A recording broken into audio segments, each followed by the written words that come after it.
comprendre que pour que la foi puisse naître, nous avons besoin de prendre rendez-vous, de fusionner, de devenir des intimes avec la parole de Dieu. Et si vous vous en souvenez, je vous ai dit, le simple fait d'être dans une réunion chrétienne, le simple fait d'aller à l'église ne vous garantit pas d'avoir la foi. Être assis sur un banc, sur une magnifique chaise, être dans une magnifique atmosphère de prière et de louange, comme c'est le cas dans nos églises Impact Centre Chrétien, n'est pas une condition sine qua non pour faire naître et enfanter la foi en nous. Pour que la foi naisse et apparaisse dans nos cœurs, il est nécessaire, nous le disons et nous le répétons, il faut fusionner, devenir intime. Et ça va impliquer que vous et moi, nous avons le devoir de prendre rendez-vous de manière quotidienne avec la parole. Parce que rappelez-vous, pour qu'il y ait bébé, il faut papa et maman. Et nous avons dit pour que la foi naisse, il faut qu'il y ait deux protagonistes. Il faut qu'il y ait la parole et il faut qu'il y ait vous et moi. Nous avons dit aussi, selon les textes de l'Écriture, le mot parole, c'est encore le mot sperma. C'est encore le mot sémence. Amen. Donc, la rencontre de la parole et du cœur d'un être humain, un cœur assoiffé, un cœur désireux, un cœur qui prend des rendez-vous quotidiens avec la parole, aura pour but de faire naître la foi. Amen. Donc, frères et sœurs, la présence de la foi dans la vie d'un homme est tout sauf le fruit du hasard. Et selon Romains 10, verset 17, il nous dit la foi naît. Donc, la foi, ce n'est pas quelque chose qui s'improvise. Ça veut dire, en d'autres termes, qu'il existe un processus, une manière de faire pour que cette foi apparaisse. Et nous avons insisté sur cette manière de faire. Cette manière de faire pour que la foi naisse, il faut le contact, il faut la fusion, l'interaction entre nos cœurs et la parole. Il faut prendre des rendez-vous quotidiens. Et je vous disais la dernière fois, Église, personnellement, à chaque fois que le pasteur Ivan prêche, moi, je prends des rendez-vous, j'écoute et je réécoute. J'écoute au minimum 2 à 4 fois la parole de Dieu. La parole qui est prêchée par son serviteur.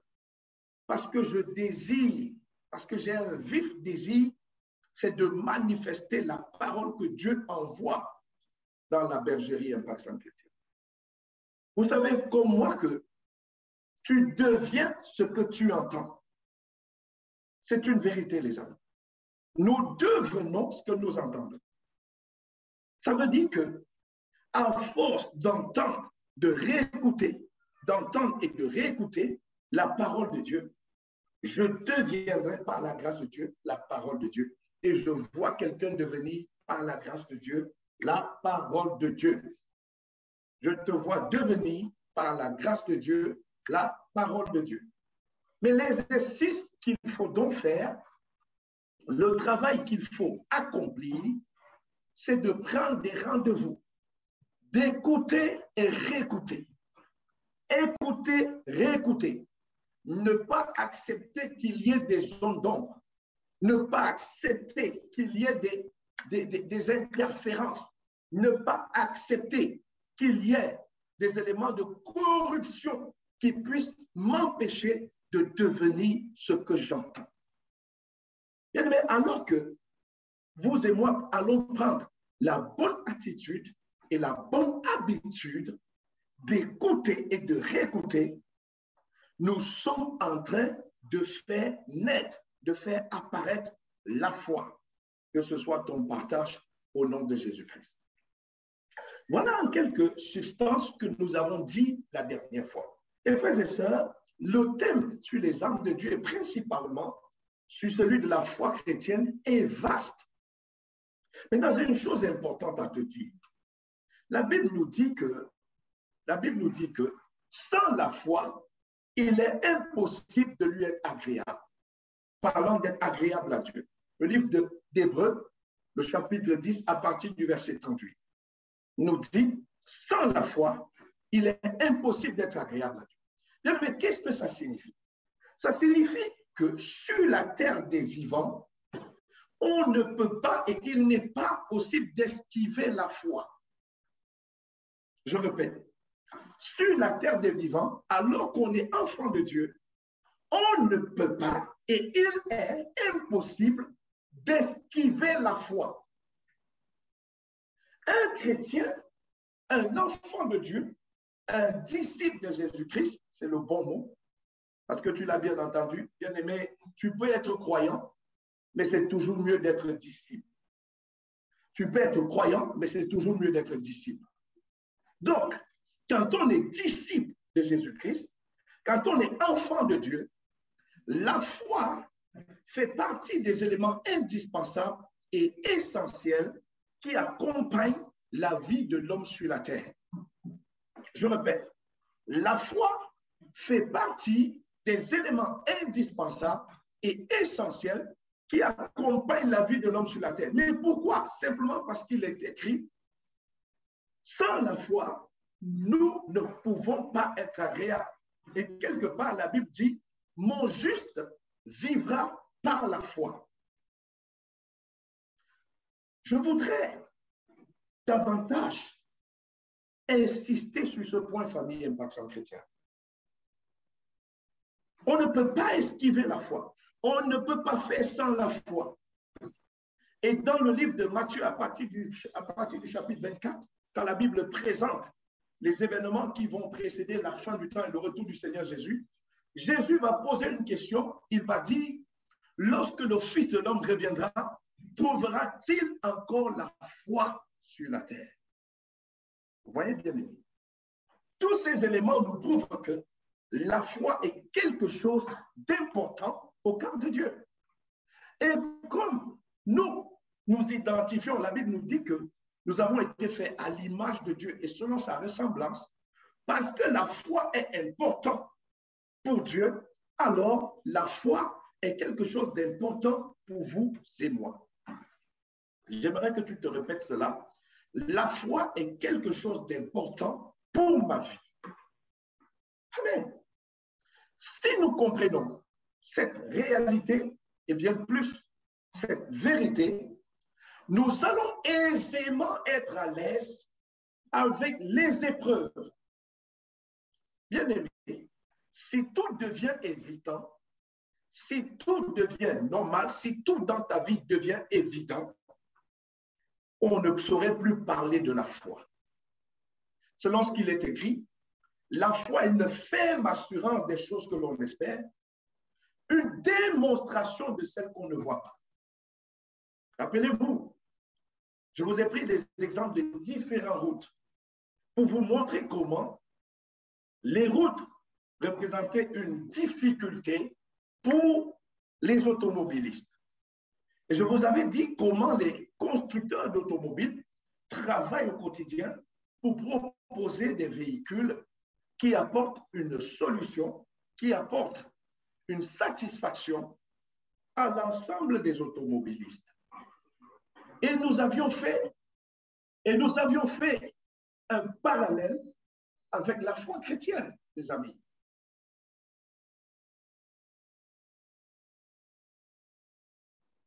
Et nous avons fait un parallèle avec la foi chrétienne.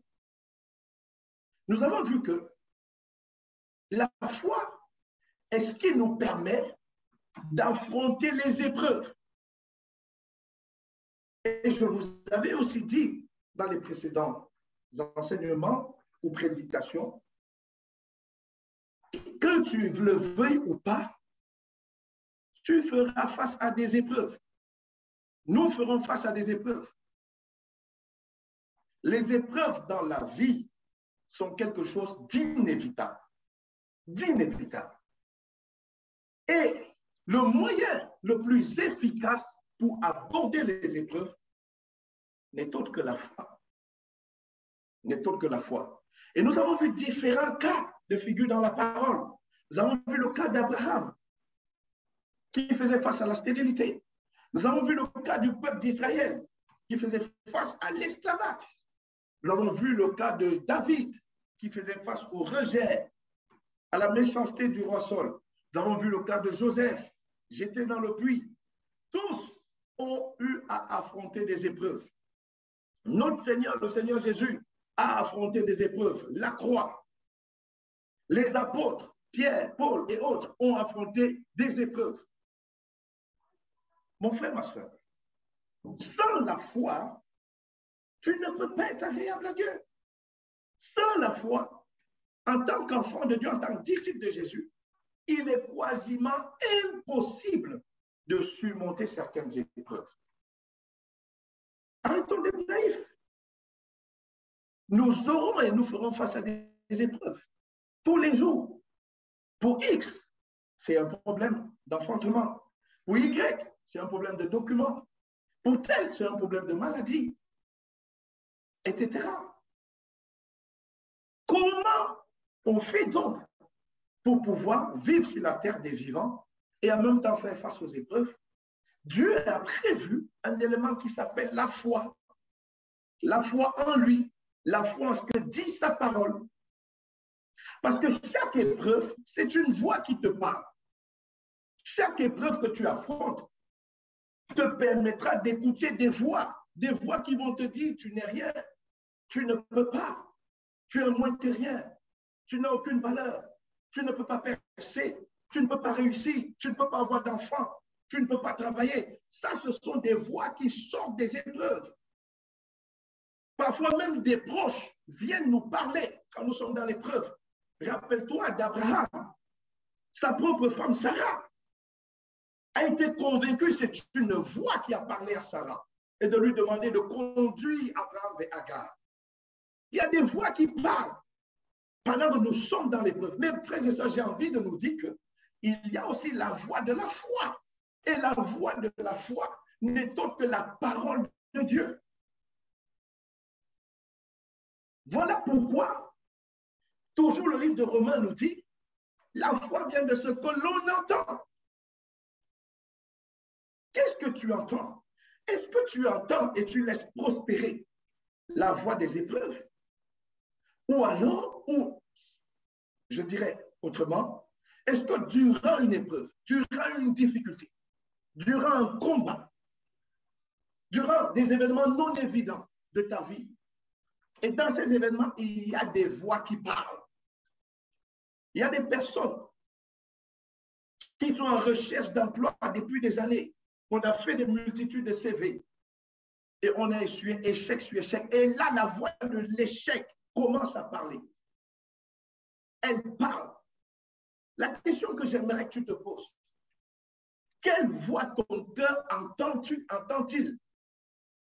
Est-ce la voix de l'échec qui s'appuie, attention, sur des événements réels? Parce que au premier entretien, pas concluant.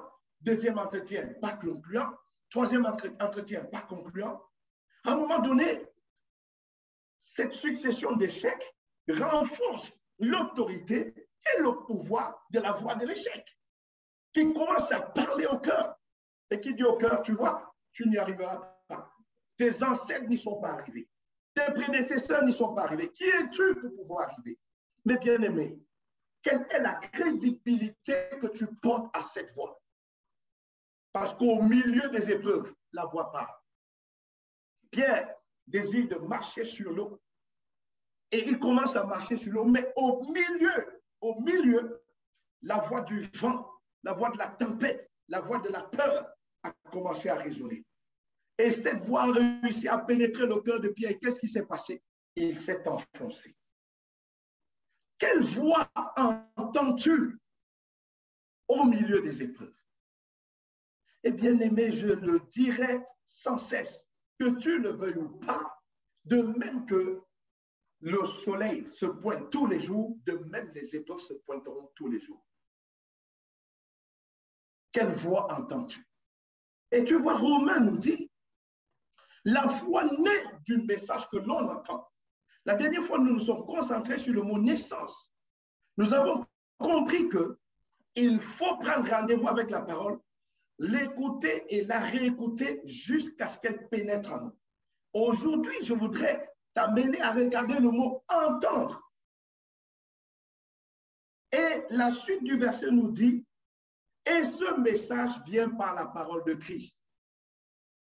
Donc, frères et sœurs, quel type de parole ou de voix entendons-nous? Les épreuves vont être une opportunité, soit pour les ténèbres, soit pour la lumière. Mais il y a un arbitre, cet arbitre-là, c'est toi. Quand tu vis une épreuve, Satan va vouloir surfer sur la vague de l'épreuve pour envoyer ses voix à lui. Mais en même temps, mon frère, ma soeur, la même épreuve représente une aubaine pour la parole de Dieu, pour envoyer sa voix dans ton cœur. Et au milieu de ces deux protagonistes, il y a une personne qui est le juge. Et ce juge-là, c'est toi. Quelle voix décides-tu d'entendre? Quelle voix désires-tu et décides-tu d'entendre au milieu de l'épreuve? Oh, je te dis, les épreuves, tu en auras every day, every time, in any circumstances. Tu auras des épreuves. Nous aurons des épreuves. Et les épreuves, c'est l'opportunité pour l'ennemi de prendre le contrôle de ton cœur. Tout comme l'épreuve, c'est l'opportunité pour Dieu de rayonner en toi, de te faire vivre par la foi, de te faire marcher par la foi. Tu as une mission. Et ta mission, c'est de pouvoir choisir. Et donc, quel sera ton choix? Et j'ai découvert que parfois, la nature de nos cœurs, la qualité de nos cœurs, l'état de nos cœurs est le véritable arbitre qui choisit la voie à écouter au milieu de l'épreuve. Je répète, devant une épreuve, et tu l'as déjà compris, tu n'éviteras pas des épreuves dans ta vie. L'épreuve représente pour l'ennemi l'opportunité de te gagner. L'épreuve représente pour Dieu l'opportunité de te faire vivre par la foi. Selon ce qu'il est écrit, mon juste vivra par la foi. Et ce qui se passe concrètement, c'est que quand tu es dans l'épreuve, tu entends des voix. Tu entends des voix. Si la Bible nous dit, la foi vient de ce qu'on entend vient de la parole de Dieu, j'aimerais que tu te donnes cette définition. Le doute, l'incrédulité vient de ce qu'on entend, et ce qu'on entend vient de la parole de l'ennemi, vient des voix de l'ennemi. Eh oui, mon frère, ma soeur, le doute ne naît pas du hasard. L'incrédulité ne naît pas du hasard. Il naît d'une voix que tu entends en plein milieu d'épreuves et qui va porter des fruits en toi. C'est le même processus. Et donc, la question c'est comment se comporter dans l'épreuve? Et c'est là où la nature et la qualité du cœur fait toute la différence. Parce qu'en vérité, le véritable arbitre du choix de la voix à écouter dans l'épreuve est la qualité de ton cœur. Est la qualité de ton cœur. C'est ce que la Bible nous dit, c'est ce que Jésus nous dit dans Luc chapitre 8. Si nous prenons nos Bibles, dans Luc le chapitre 8, la parabole du sémeur. Et là, c'était le message de pasteur Maud, maman Maud, dimanche dernier, et qui s'est aussi appuyé sur l'excellent message délivré par le pasteur Ivan. lorsqu'il nous a parlé des 4 types de cœur, le cœur juste, honnête et bon, le quatrième cœur, le cœur juste, honnête et bon. Bien aimé, ton cœur qui est juste, qui est honnête et qui est bon, va arbitrer en faveur de la parole de Dieu. Va faire le choix en pleine épreuve de ne pas prêter l'oreille spirituelle à la voix du rejet, à la voix du mensonge, à la voix de l'impudicité, à la voix de la fornication, mais va faire le choix d'écouter la voix de la sainteté, la voix de la crainte de Dieu, la voix de la paix, la voix de l'amour. Lisons ensemble. Luc, le chapitre 8, à partir du verset 15. Il dit enfin la sémence tombée dans la bonne terre. La sémence ici, c'est la parole de Dieu. Donc, le frère ou la sœur traverse une épreuve douloureuse, difficile à vivre. Et là, il écoute une parole. Si c'est le cas d'une maladie, où le frère et la sœur souffrent atrocement dans son cœur, dans son corps, autant pour moi. Et là, il y a la voix de la maladie qui parle parce qu'elle veut s'imposer. Elle veut siéger dans le corps. La maladie dit, je te tourmenterai, je ne te quitterai pas. Cette voix est en train de parler. Depuis que tu prends les médicaments, qu'est-ce qui t'a guéri? Rien. Tu continues à avoir mal. Et ces voix arrivent dans le cœur.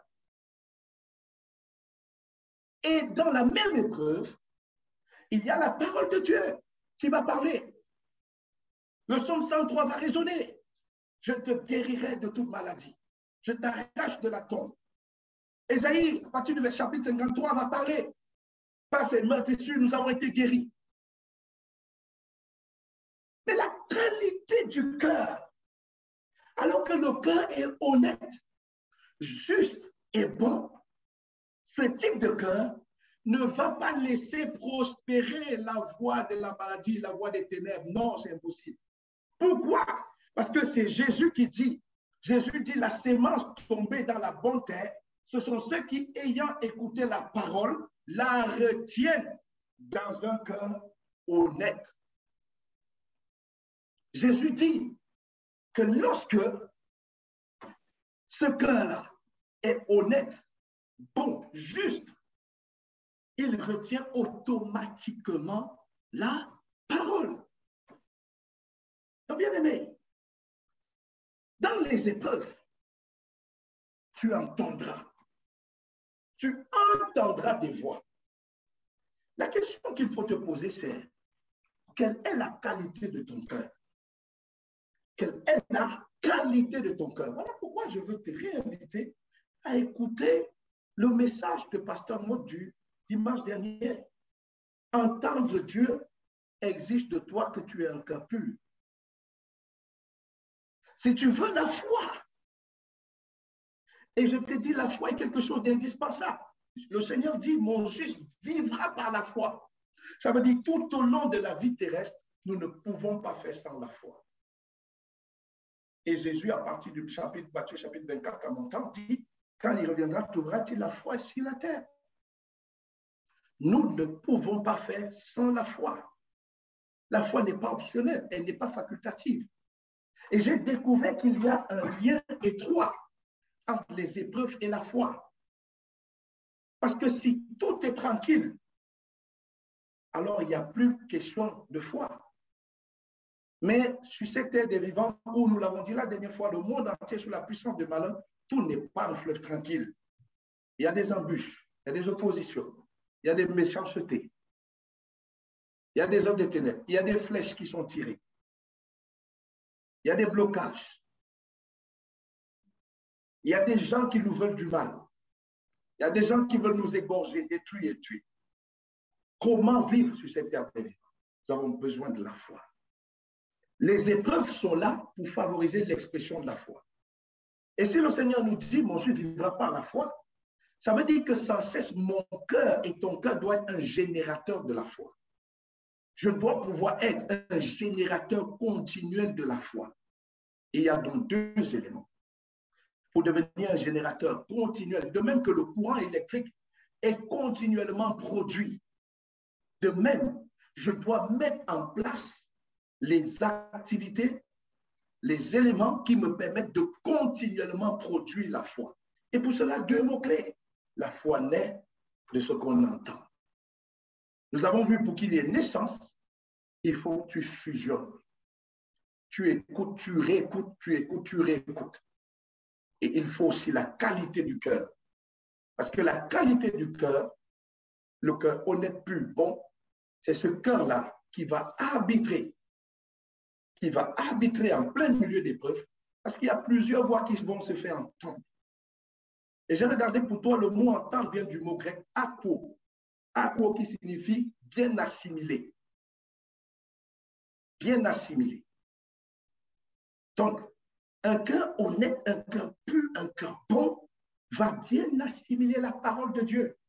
Et lorsque ce cœur assimile correctement la parole de Dieu, il va reproduire, il va faire sortir de nous la foi pour nous donner de survoler les épreuves et de dominer les épreuves. C'est ton partage au nom de Jésus. De même, alors que le cœur n'est pas honnête, juste et bon, et répond aux critères des trois autres cœurs, ô bien-aimés, ce sont des types de cœurs qui vont finir par produire le doute, l'incrédulité, la peur, le rejet, toutes ces choses que vous et moi, nous n'aimons pas. Voilà pourquoi je termine en te disant ceci. Et nous sommes, alors c'est juste une session que nous terminons, parce que nous sommes dans une série d'enseignements, nous l'avons dit, et nous sommes sur le thème bien comprendre la foi. Nous devons bien comprendre la foi. Et pour cela, nous parlons de deux éléments. Les conditions pour faire naître la foi. De manière très pratique, je dois prendre des rendez-vous, écouter et réécouter jusqu'à ce que le message fasse un à moi, car tu deviens ce que tu écoutes. Mais pour que cela soit vrai, il faut que la voix que j'entends, ça veut dire celle que j'assimile, ce soit la voix de Dieu. Car au milieu des épreuves, plusieurs voix parlent. Et je vous ai dit un lien étroit entre la foi et les épreuves. Pour pouvoir entendre cette voix, tu dois développer un cœur pur, un cœur honnête et un cœur bon. Le message du pasteur Maud nous explique comment développer ce type de cœur. Donc, je nous prie de réécouter ce message-là pour voir comment développer le cœur pur, honnête et bon. Sur ce, nous sommes pratiquement arrivés au thème de cette session. Je crois que vous avez été bénis. Je reviendrai par la grâce de Dieu la prochaine fois sur comment avoir un cœur pur, honnête et bon. Et Dieu nous fera grâce de comprendre cette profondeur-là aussi, qui nous a déjà été donnée par le canal de sa servante. Amen. Donc, frères et sœurs, la balle est dans notre camp. S'il y a quelque chose que je voudrais que tu retiennes, tu ne peux pas faire sans la foi. C'est impossible de faire sans la foi. Tu dois devenir un générateur de la foi. Parce que le juste vit par la foi. Et cette foi est nécessaire pour résister aux épreuves et au diable. Il est écrit, résister au diable, il fera de lui. Alors, qu'est-ce qu'il faut faire? Faire naître la foi en écoutant, en entendant, c'est-à-dire en assimilant la parole de Dieu. Pour faire naître, il faut aller dans l'intimité. On l'a dit la dernière fois, réécoute l'enseignement de la dernière fois. Il faut aller dans l'intimité, manifester la foi toute épreuve, et enfin, pour entendre et assimiler, il faut avoir un cœur pur, honnête et bon. C'est ton partage au nom de Jésus. Nous allons prier alors que l'heure arrive à la fin. On rend grâce à Dieu pour cet enseignement et merci au Seigneur qui nous a conduits et inspirés. Et les prions et demandons à Dieu de nous donner de manifester cette parole, qu'elle devienne chère en nous, qu'elle devienne vie en nous. Père, merci pour ta parole qui est chère en nous. C'est toi qui as dit que tu nous donneras des cœurs de chair en lieu de place des cœurs de pierre. Nous voulons la foi toute épreuve. Et nous avons compris que nous devons l'entendre, ça veut dire l'assimiler. Mais la condition, c'est qu'il nous faut un cœur pur, honnête et bon qui habite. Parce que du milieu des épreuves, des voix parlent. Du milieu de l'adversité, l'ennemi profite pour vouloir nous gagner. Et nous refusons, Seigneur, qu'il soit notre gain. Non, c'est toi seul qui dois être notre gain. Pour cela, accorde-nous et accorde à ton peuple la grâce de t'écouter, toi, au milieu des épreuves. Ce qui veut dire de manifester, d'avoir un cœur pur, honnête et bon, qui rejette la souillure, qui rejette l'outrage, qui rejette le rejet, qui rejette la peur, qui rejette l'incrédulité. Et cela est possible au fur et à mesure, Seigneur, que j'entende la parole de Dieu. En force d'entendre la parole de Dieu, en force de m'exposer à la parole de Dieu, je manifeste le cœur pur, le cœur honnête et le cœur bon, Père, que ce soit le partage de tes enfants. Dans le nom de Jésus, nous avons ainsi prié. Amen, amen, amen. Que Dieu vous comble, qu'il vous bénisse. Et à très bientôt. Nous nous retrouvons vendredi pour notre temps d'ADG et ce dimanche pour notre culte extraordinaire. Le samedi, activité de la jeunesse.